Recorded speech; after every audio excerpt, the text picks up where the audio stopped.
Јанко, благодаря. Јас ќе се вклучам на она што го скажа моите адвокати, но сакам да додадам својот, односно изложената страна на застапникот на Пуштавме денеска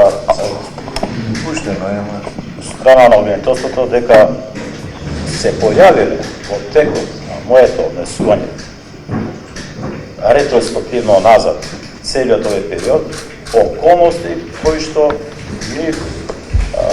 им наговестило на некој начин дека јас ќе сум се дадал во бедство.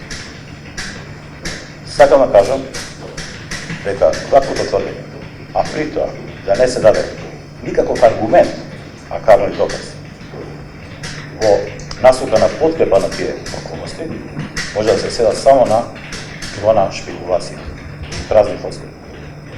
Односно, напротив, ако се осврнеме на една ретроспектива од изминатите години, поскоро две, еве сега години, ќе може да заклучиме дека наративот на моето однесување во тој период со ниеден гест не даде ниту мала индиција дека јас сум поместот, а камоли да планирам или да направам такво нешто.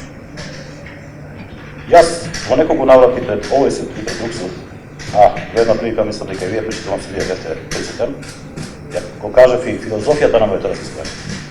А тоа е дека со бегање проблемите не се решаваат. Стилот на моето живење и однесување не е бегање. Односно, сакам да ви кажам, јас никогаш нема да победам. И доколку вас пресуда ја потврди апелацијниот суд, тоа ќе го решам со извршување на казна. Никако со бегање. Ваше одлучение.